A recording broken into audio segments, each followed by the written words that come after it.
Coming up on the show today, Vince Wilfork is headed to the Texans. What he meant to the Pats on and off the field, invaluable. Can he be replaced? That will be the discussion we have in just a few moments. Plus, 49er linebacker retires at 24 years old. He was among the top defensive rookies last year, but concerns over head trauma have forced him to call it quits. Is it a trend, or is this a unique set of circumstances? We will discuss that as well. But first, the Heat have now won 2 of their 3 games against the Cavs. Dwyane Wade scored 21 of his 32 points in the first half of the Heat's 106-92 win over the Cavs. Goran Dragic added 20. The Heat led by 25 in the third quarter and ended Cleveland's 4-game winning streak. James scored just 10 points in the first 3 quarters before finishing with 26. Kyrie Irving, 21 points as the Cavs saw their lead in the NBA Central Division cut to 2.5 games over Chicago. Again, they're wrapping up a 4-game road trip. Coach Blatt was asked if they were considering resting some of his players. He said, obviously, if the opportunity arises, he would do so. Stephen A. Smith, let me ask you this. Obviously, they were tired. LeBron mentioned that after the game. Do you have any specific takeaways after what you saw from last night? Well, my takeaway from it, Kerry, Skip, was simple. That if Dwyane Wade is healthy and the Miami Heat are clicking, they can knock somebody off in the Eastern Conference playoff picture. This is not a team that's just folded like a cheap tent with the absence of LeBron James. The combination of Dwyane Wade missing some games, not being healthy, and, of course, not having Chris Bosh.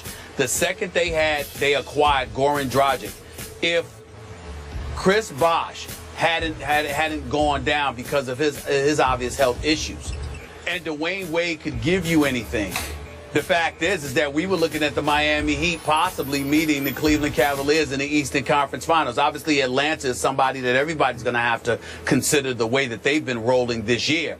But it was quite possible that it was a 3-horse race in the Eastern Conference between Cleveland, Atlanta, and Miami if Bosh had never gone down. And when I see Dwyane Wade playing the way that he played last night, like, Skip, is something that you've alluded to on many, many occasions. His pride, that intestinal fortitude that he has, his willingness to compete, to make sure everybody understands that he hasn't fallen off the map, etc. We all know that Dwyane Wade's issue is health. That's really what it comes down to. When this brother is relatively healthy, even if it's at 75 to 80% and he's on the court, look out. He's coming. It's really that simple. And I thought he put a sensational show on last night. I thought he was absolutely great.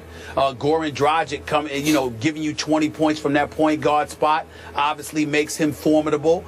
And the Miami Heat, assuming, that they could continue to play the way that they played last night, could still end up. I'm not saying that you can go in there as an 8th seed or a 7th seed, but if you can avoid Cleveland and Atlanta in the first round, a legitimate argument could be made that Miami can make things very, very interesting in the Eastern Conference. More than anything else, that's what I took from last night's game. I know Cleveland was tired, but they did get beat by Miami on Christmas Day. They weren't tired then.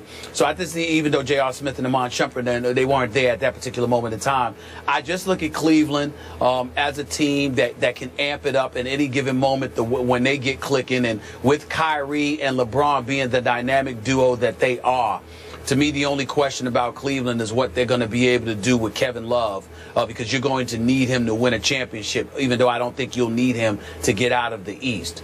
But with Miami, what I saw last night just taught me, or reminded me, rather, that they could make things far more interesting than anybody thought they could if Dwyane Wade gets rolling. I'm with you, and then some. First of all, let me say, it looked for a long time last night like LeBron forgot to take his talents back to South Beach with him, because he didn't really start clicking until the game was completely out of hand in the fourth quarter, when he scored 16 late points of his 26 points. And Stephen A., I thought that last night my man Dwyane Wade was sending a message to LeBron that, hey, my brother, just maybe you left a little too early, because I'm still Dwyane Wade when I'm right. And he was right last night. He was reasonably healthy, thanks to the great Tim Grover, who continues to work his training magic on Dwyane Wade. And that was a sensational vintage performance from Dwyane, obviously. 13 out of 18 from the field. He obviously scored 21 of his 32 in the first half. Also threw in 5 steals. And Stephen A., This brings me to two things that I am rooting like mad for right now. As you know, I am rooting for a Kentucky versus Duke college final. I am rooting like crazy now for a LeBron versus D. Wade first round of the playoffs. And according to ESPN's Basketball Power Index, I got a great shot right now because it looks like Cleveland's a virtual lock for the 2 seed. And right now that Power Index gives Miami the best shot of landing in the 7th seed, which would play the 2 seed in the first round. Now, you could say, why would they want to take on Cleveland? Because they would be a decided underdog. I'm told that Pat Riley badly wants LeBron James in the first round. That's from a Heat insider. That's accurate. Okay? And again, I'm not sure the team badly wants LeBron. Maybe Dwyane does. But Pat Riley obviously still stung, and we talked about his recent quote, still stung from LeBron's departure. He thought, just summarizing, LeBron should have stuck it out, not turned tail and run home just when things were going a little badly for a group that had been together for a good while and should have stayed together, according to Pat. So all of a sudden, you brought up Chris Bosh. If Chris Bosh were healthy, I would give the Heat a real shot against Cleveland in the first round. I'm not sure I can now, but maybe on emotion, if Dwyane is reasonably healthy, you know how I feel about Dwyane. He's the one guy in sports that you bet against at your own risk. If he's healthy, you keep making the point, is he? And that was, I think, one of LeBron's biggest points. No, he won't consistently be healthy. I can't risk this anymore. Well, Dwyane is starting to peak at just the right point in the season. Go ahead.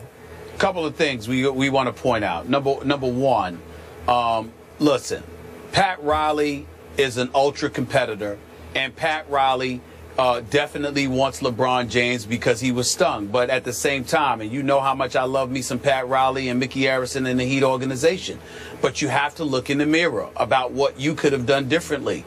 Pat Riley could have done a few things differently. And you also have to understand that LeBron James is about business. He makes business decisions.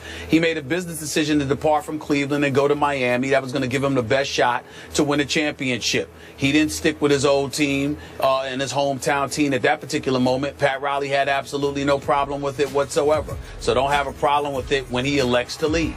Number two, LeBron James was there for 4 years, missed a grand total of 18 games, came to play every night. And a lot of nights he didn't find out that Dwyane Wade wasn't going to play until 2 hours before game time. That's a precarious position to put him in because he's got to look at his own basketball mortality and a workload that he's going to have to carry and wonder whether or not he can simply sustain that. I think he has a right to make that decision.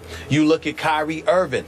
Just a few days ago, we were raving about one of the greatest regular season games we've ever seen with Miami and San Antonio when Kyrie Irving dropped 57 points. And we said, wait a minute, this brother's 22, 23 years of age. I don't think anybody's going to look at him and say LeBron made the wrong decision by joining him from a longevity perspective. Number four, we look at Dwyane Wade. We know that Dwyane Wade's a future Hall of Famer. He's a superstar when healthy, but health is the lone impediment to his success.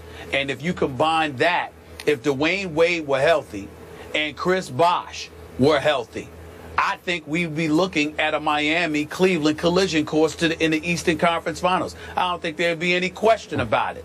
But unfortunately, that's not the case. And as a result, nobody's wrong. Pat Riley may want LeBron James, and they're going to put a body on LeBron. They're going to get physical with LeBron. But LeBron, in the same breath, he's not going to be as tired come playoff time because there are no back-to-backs to be concerned about. These guys are going to have days off in between games. And as a result, they'd be rested, he'd be rested, and the playoffs would be on the line, and they'd take it far more seriously than a regular season game. So although I applaud what I saw from Dwyane Wade, because he certainly has nothing to prove, because he is legit. We all know him to be a future Hall of Famer because he's that bad of a boy.